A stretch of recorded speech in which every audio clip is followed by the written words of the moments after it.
Hi, and welcome back for fallacy number 3. We're going to be looking at the tu quoque fallacy. The tu quoque fallacy is also a Latin phrase. You'll notice that there are Latin phrases for most of these fallacies. Ad hominem, to the man.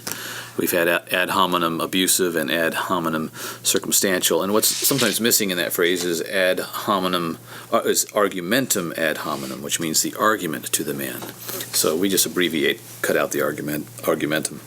But this is really the tu quoque fallacy, and it simply means you also. Tu means you, and quoque means also.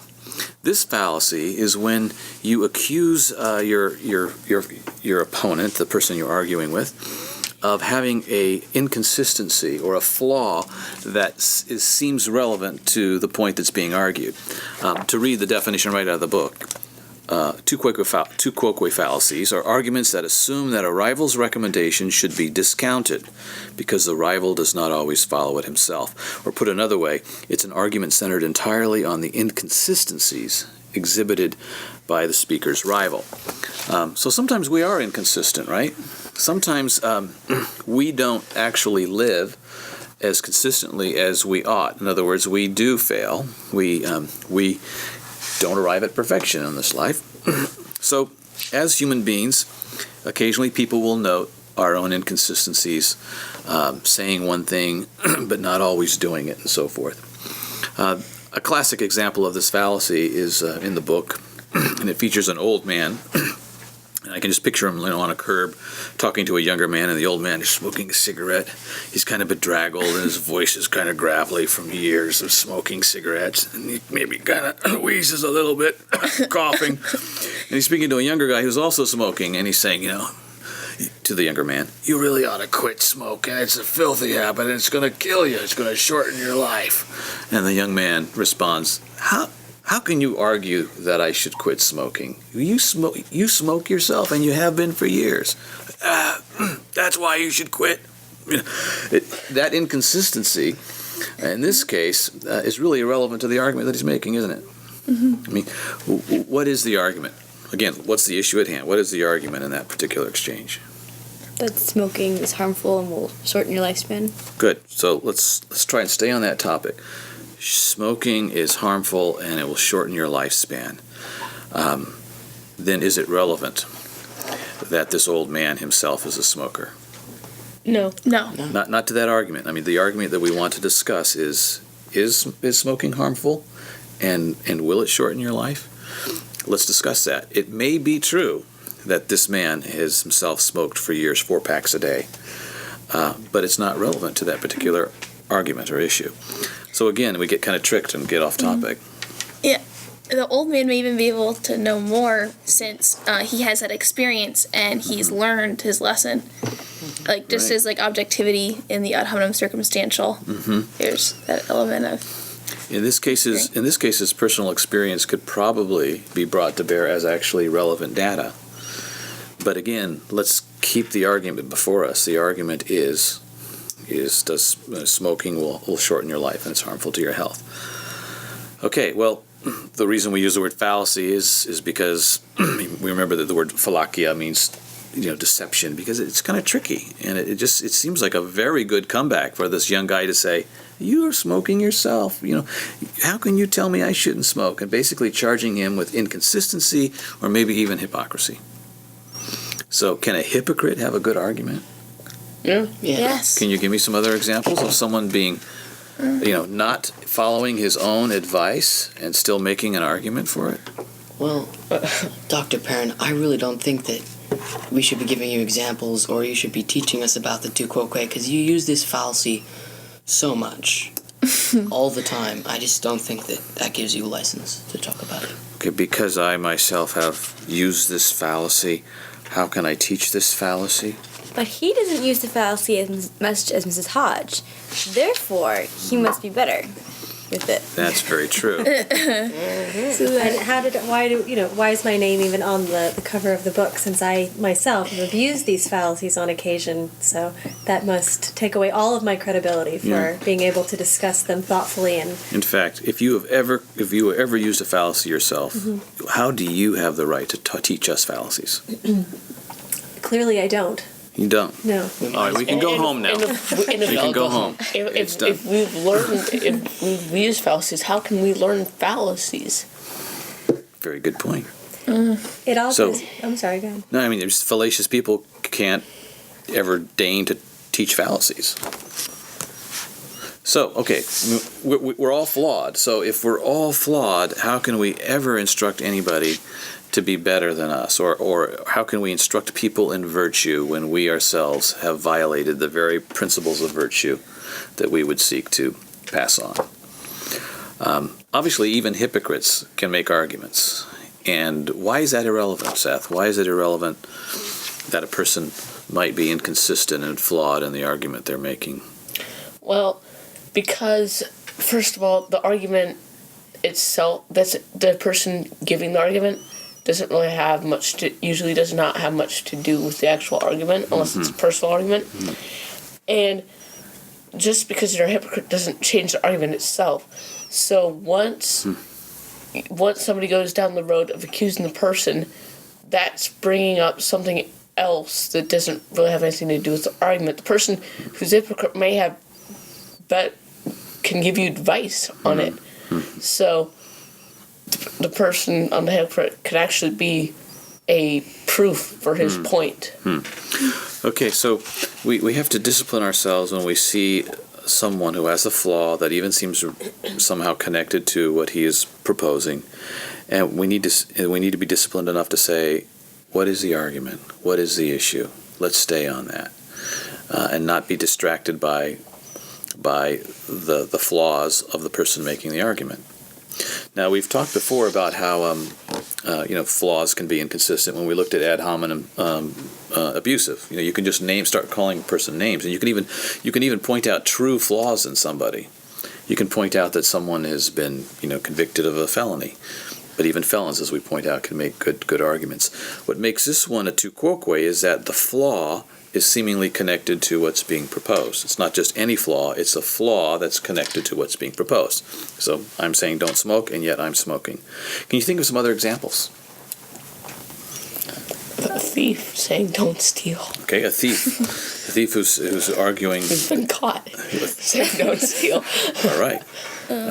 Very good. So what if I'm thinking of some gang members sitting around, and they're all involved in thievery, and there's one guy saying, you really ought not to get into this. Maybe somebody who's thinking about joining the gang, and what if he says, don't join our gang? We don't want to be a thief like us. Okay, that actually seems, the argument. Don't be a thief. Why? And let's hear the argument. Any other issues come to mind? Our logic teacher, he told us that he was a terrible procrastinator and would never do his homework until the morning of. And he also told us that we shouldn't procrastinate and that we should do our homework on time.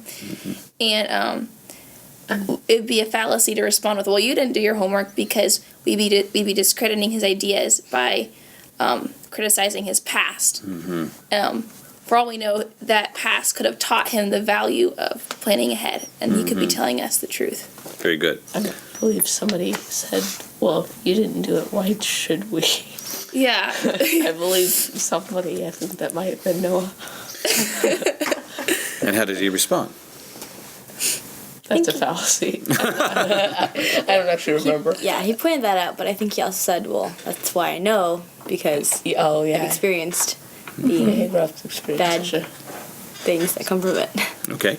Now, in the text, there's a couple of advertisements. One features an airline, Applegate Airlines, and it shows the wing of an airplane, and then it says, "We crash less." How would it make you feel if you were, maybe a flight attendant welcoming you on board and saying, "Welcome to Applegate, where we crash less"? How would you respond to that? I mean, first of all, I would feel a little uncomfortable to even have that brought up. Do you mean airplanes do sometimes crash? Yes. Might this one crash? Is this the pilot's first flight? All kinds of things may come to my mind. But why could that possibly be a fallacy? It doesn't tell us anything about the plane itself. It's just telling us that it's a little bit better than something else. For all we know, both could be bad. The one that's worse could just be a little bit worse. Very good. Let's say, what's a football team that finished at the bottom of the league this year? The Chargers. Bills. The Buffalo Bills. Okay, you can see the Buffalo Bills, they're the worst team. And let's say the Chargers had a win-loss record that was just one game better. So let's say the Bills went, 1-12, and the Chargers went 2-10. Can you see the Chargers coach saying, "You know what, guys? We're better than the Bills. We went 2-10. We are not as bad as those Bills. They're terrible. They're terrible. You're doing all right, guys." That would be an example of you, comparing. If you compare yourself to something that's already atrocious and you're just one step better than atrocious, is that really going to be a very strong argument? So again, we don't know in this case of the airline who Applegate's comparing themselves to. If they're comparing themselves to if they crash less than just one airline that also has a terrible crash record, then we shouldn't be too happy about that. So a good thing to do would be add a qualifier to the end of the statement saying we crash less than the rest of the airlines operating in North America or something like that. Yes, then that might become more persuasive and more meaningful. So sometimes you see here how when fallacies occur, there's also this element of hiddenness or something being kept from you that might be very important. How about the other advertisement, which is the sugar dump advertisement? There's if I recall, you have to kind of hunt to see what the fallacy is, because it first says, "Kids go crazy over sugar dump." And then you look at the cereal box, and indeed it is sugar dump. And it says only 128 grams of sugar per serving. And so on. The coupon's kind of funny, too. So there you have it. But the fallacy doesn't occur in any of that language. Where do you find the fallacy in this argument? The and moms part right below. Yes. And moms, just remember, we don't have as much sugar as Sugar Bombs does, and we cost less. Very good. But, of course, if Sugar Bombs costs $12 a box and has 130 grams of sugar, it's not going to be that much of a difference. Right. Go out and buy some Cheerios. Okay, so again, what's being compared is important in those fallacies. And again, they're pointing out that there's an inconsistency, there's a flaw in some other product, therefore you should accept our product as a good one, and that does not necessarily follow. There could be, in just a few years, you all are going to start looking for different colleges and things. And Ellen, let's say your dad comes over to you, and do you know what your dad majored in college? Some sort of engineering. Engineering. Let's say that your dad majored in engineering, but by today, let's say that he's doing PR for some environmental company or something, and he comes and says to you, Ellen, what are you going to major in college? And you say, Dad, I'd really love to major in poetry. And he says, that's not something I think that you really ought to major in. I mean, what are you going to do with that? You're not going to be able to, get a job being a poet.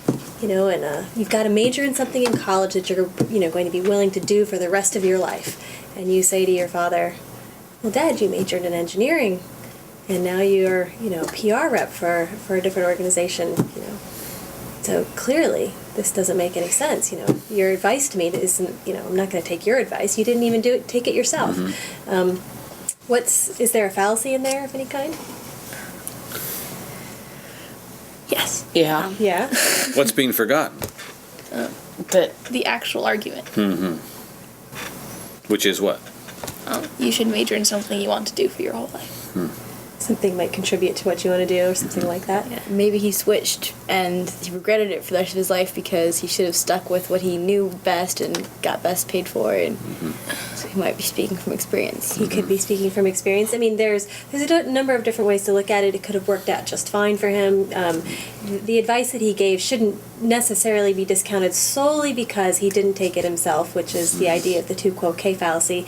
There may be other reasons to disagree with your father about the purpose of what college education is and what you might actually have plans to do with a major in poetry and that sort of thing. So there may be an argument to be had there, and you may end up actually disagreeing with your father at the end of the day, but just merely dismissing what he has to say solely because he didn't take the advice that he's giving to you doesn't warrant isn't the right way to go there either. There are plenty of reasons to disagree with someone, and that we're not suggesting that you have to agree with everything everybody says, or that you have to agree with the man who's the smoker, or you don't have to take the advice that someone's giving you or accept the argument, but you've got to go after what the real argument is when you're having the discussion. There's always a good argument to be made somewhere, and using the fallacies is just something we need to try to guard against. Because it keeps us from actually having the argument we need to have. Which is why, again, in this case of a fallacy of relevance, you can always say, that may be true, but it's irrelevant. So let's go back to actually discussing the issue. Fallacies are almost always an attempt or a means of getting us off topic, off the issue. Okay, well, we'll let our discussion of the tu quoque fallacy rest for now, and we'll come back next time with our discussion of the genetic fallacy.